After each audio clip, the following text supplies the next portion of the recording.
Oke, langsung saja kita ke ceritanya. Jumat siang aku dimintai tolong oleh Bude Sri untuk mengantarnya pergi berlebaran ke saudara yang ada di luar kota, yang jaraknya kurang lebih 4 jam perjalanan mobil, itu pun tentunya kalau tidak lagi macet. Rencananya kami akan langsung pulang lagi ke rumah alias tidak menginap. Sesampainya di rumah saudara, ternyata anggota keluarga pas pada berkumpul di sana. Banyak di antara saudara perempuan yang lama tidak bertemu dengan Bude Sri mengatakan kalau awet muda dan cantik. Memang kecantikan Bude Sri tidak ada duanya, malah masih lebih cantik dan menarik Bude Sri jika dibandingkan dengan para ibu-ibu yang 10 tahun lebih muda darinya. Walaupun sebenarnya Bude Sri sudah berumur 49 tahun. Karena Bude Sri selalu menjaga kesehatan dan tidak pernah melupakan senam. Kalau di rumah, beliau selalu merawat dirinya agar tetap fit, cantik dan energik.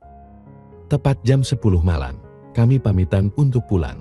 Maklum rumah kami sangatlah jauh, dan bila tidak ada halangan, mungkin kami berdua akan sampai di rumah sudah tengah malam, atau jam 2 pagi. Setengah jam kemudian, tepatnya jam 22.30, kami telah meninggalkan rumah saudara kami itu, dan aku langsung tancap gas.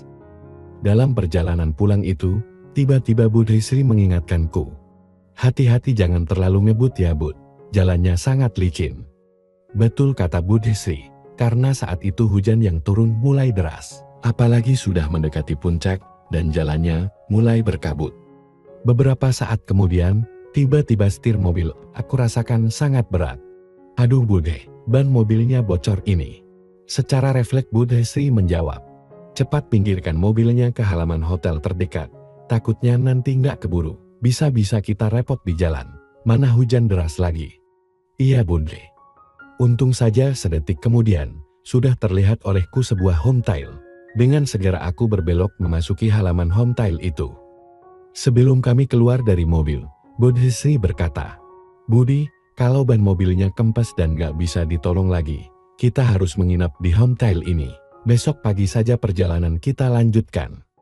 Mendengar rencananya itu, aku pun hanya mengangguk. Karena memang keadaanlah yang mengharuskan kami untuk singgah di homestay itu. Dan tidak lama berselang, kami berdua dijemput dan diantar petugas homestay ke resepsionis. Untuk mengurangi kecurigaan pihak homestay, Bude Sri langsung mencatat identitas kami berdua sebagai suami istri. Terlihat Bude Sri mengerling kepadaku, sambil mengeluarkan kredit charnya untuk digesek sebagai jaminan menginap di homestay 1 malam. Setiba di Hammer, Bude Sri langsung tersenyum manis padaku dan berkata, "Budi, jangan macam-macam ya. Walaupun tadi Budi telah lapor ke pihak homestay kalau kita ini suami istri, tetapi kamu itu tetap keponakan Bude lo ya.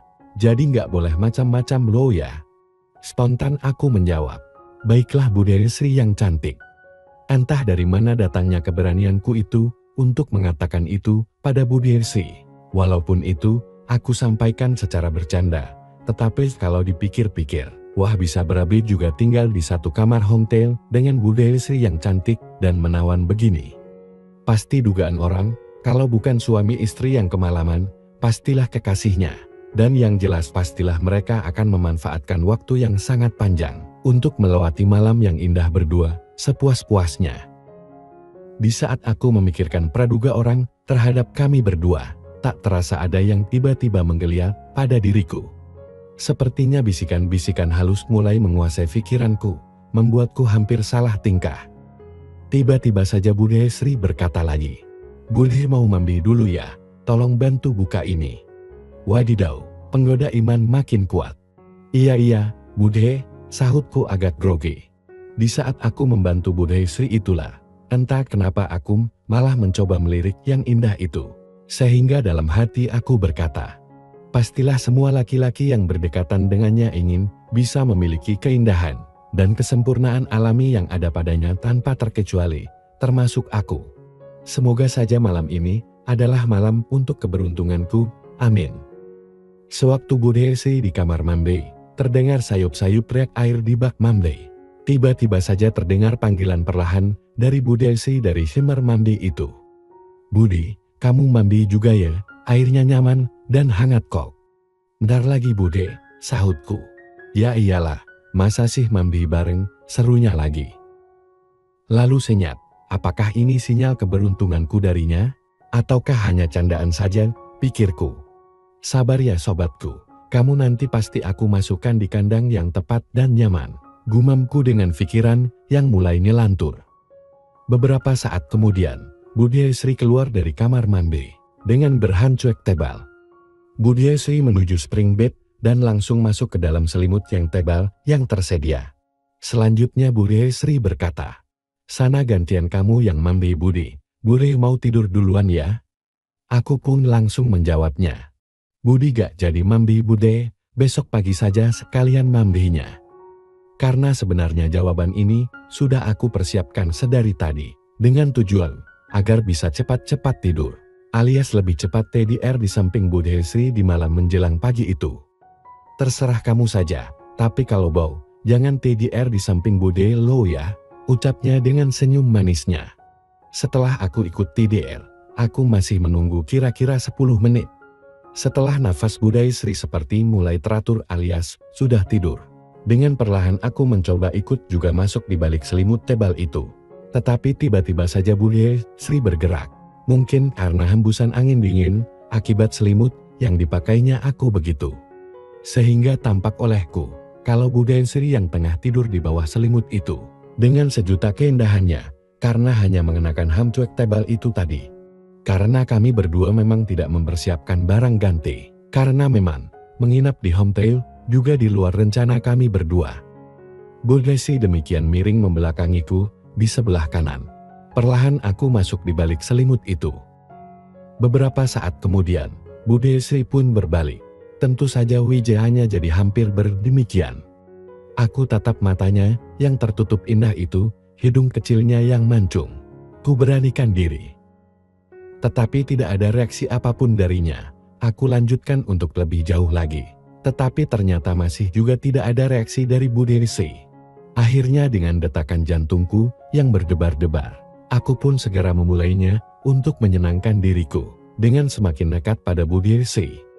Sekian detik kemudian, mulailah terlihat tarikan nafasnya yang sedikit terganggu. Mungkin karena terhalang dengan itu. Pada akhirnya Budiasri pun membuka sedikit peluang untukku. Onde-mande, kesempatan emas ini, pikirku. Tanpa aku duga, rupanya Budiasri di dalam tidurnya itu mulai mengikuti alur yang sedang aku buat. Mungkin saja Budiasri sedang bermimpi dalam tidurnya itu. Selanjutnya tentu saja, dengan adanya tanda-tanda itu, keberanianku pun bertambah untuk semakin meningkatkannya, agar semakin menyenangkan. Keadaan yang langka dan untuk pertama kalinya, aku bisa dekat dengan Budiasri seperti ini, membuatku makin kesurupan. Dalam hati aku sempat berpikir, apakah Budiasri saat ini bermimpi dengan suaminya, ataukah hanya pura-pura tidur? Tetapi tentu saja aku tidak mencari jawaban atas pertanyaanku itu. Yang aku cari adalah, bagaimana caranya agar aku sukses malam ini? Yaitu sukses dalam mewujudkan apa yang aku mau dari Budiasri. Perlahan tapi pasti, Budiasri mulai beraksi. Dan tentu saja itu semakin membuatku merasa senang dan bertambahlah semangatku. Dengan perlahan Budiasri aku dorong agar posisinya tidak miring.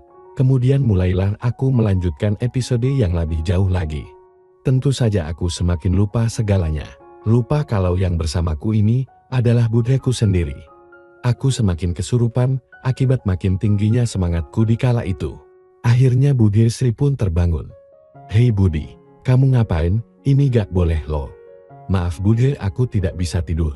Apalagi dekat dengan Budi yang cantik ini." "Oh alah begitu tuh." Selanjutnya Budiasri kembali terdiam agak lama, lalu berbalik membelakangiku. Sedetik kemudian, Budiasri kembali berucap, "Baiklah Budi, tetapi jangan gerasa-gerusu gitu caranya, yang romantis, biar kita sama-sama senang." Ungkapan yang barusan disampaikannya itu, kurang aku mengerti maksudnya. Apakah yang tadi aku kerjakan itu dibenarkan?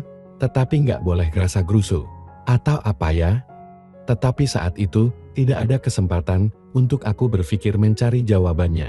Karena aku lebih memilih fokus pada bagaimanakah caranya, agar sinyal-sinyal kecil yang sudah aku terima dari Budiasri itu menjadi semakin kuat. Dan pada akhirnya lancar semuanya. Aku tidak berani lagi ngomong macam-macam padanya. Dengan perasaan yang tidak karuan, aku memberikan jawaban singkat pada Bude Si. Maafkan Bude, ucapku seraya aku menatap panggungnya. Entah beberapa lama kami berdua sama-sama terdiam. Tiba-tiba saja Bude Si berbalik dan berkata, "Kalau kamu ingin dengan Bude, syaratnya harus dengan cara yang perlahan-lahan. Kan masih banyak waktu. Ya sudah Budi, malam ini boleh lanjutkan lagi yang tadi sempat terhenti. Pokoknya malam ini, semuanya bebas untuk Budi."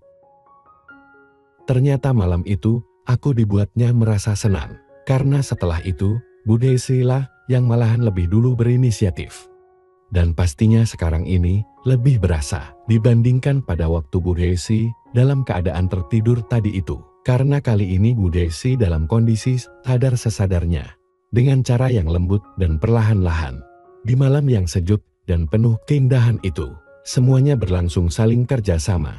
Saling membantu untuk mencapai satu tujuan yang bisa membuat siapapun akan lupa segala-galanya. Begitupun bagiku dan Bude Si. Sesaat kami berdua lupa bahwa yang terjadi di malam itu adalah antara keponakan dan budenya yang orang bilang sangatlah tabu. Tetapi justru itulah yang menambah suasana makin seru dan penuh suasana yang sangatlah romantis.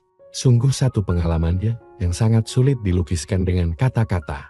Rasanya aku tidak mau semua ini berlangsung terlalu cepat. Kulihat mata Bude Si mulai terpejan hingga pada kenyataannya semuanya haruslah berakhir. Jam dinding hotel telah menunjukkan pukul 3 pagi, yang akhirnya kami berdua tertidur. Keesokan harinya, Bude Si menjepit hidungku sehingga aku sulit bernafas dan akhirnya aku terbangun. "Selamat pagi keponakanku tersayang," sambutnya sambil tersenyum manis. Tidak kusia-siakan kesempatan itu. Hingga di pagi itu, sebelum kami berdua check out, masih dapat kesempatan satu kali lagi. "Bude, kapan-kapan boleh ya minta lagi. Kamu boleh ambil JTH kamu kapanpun kamu mau, asalkan pakai kamu tidak tahu." Begitulah awal mulanya terjadinya peristiwa itu. Dan semua itu berjalan sampai kini. Meski kami harus sembunyi-sembunyi mencuri waktu. Dan jujur saja aku sudah merasa candu. Bagaimana tidak? Bahwasanya budirku itu selalu punya cara yang baru dan unik untuk membuatku bahagia. Demikianlah ceritaku. Sekian dan terima kasih.